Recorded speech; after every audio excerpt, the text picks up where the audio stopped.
The following story has been brought to you by StoriesToInspire.org. I'm driving a guy to the bus.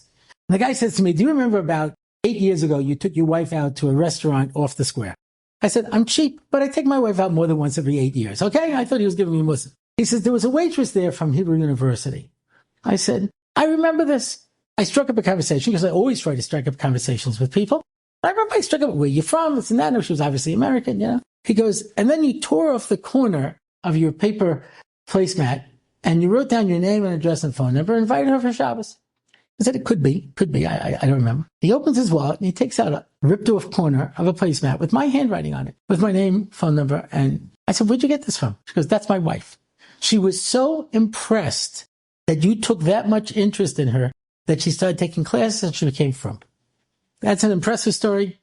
But things happen in groups because I have bad memories, you've already established. Yeah. The same week, I get a call from an Israeli woman. Kvod Rav, ata makir oti? And I said, no, I don't speak Hebrew. I don't talk to Israelis. I don't know who you are, you know? Which is true.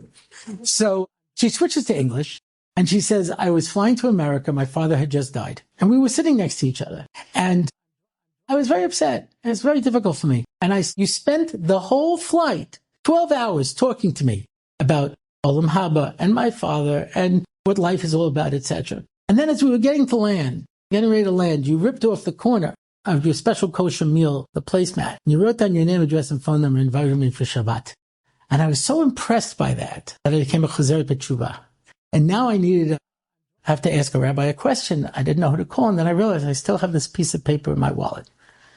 I said to a group once, what do you learn from this story? And they said, you should get business cards. Something to be said for that.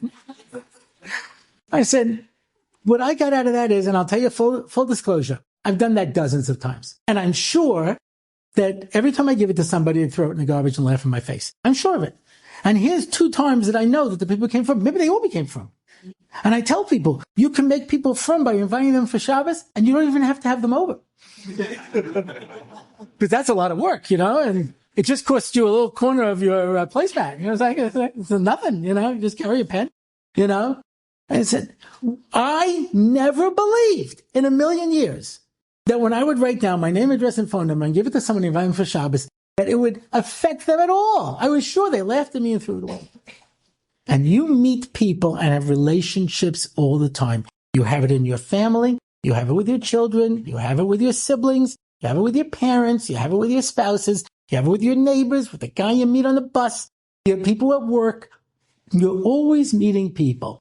And when you reach out to them and you make that kesher with them and you build that relationship, you make a dibur, not an amira, where you seek to understand and try to establish that relationship with them, you cannot believe the power you have to change the world. We're at the end of time, and HaKadosh Baruch Hu is deciding who of Klal Yisrael is going to come back, and we're going to decide who those people are going to be. Enjoyed this story? Come again. Bring a friend. StoriesToInspire.org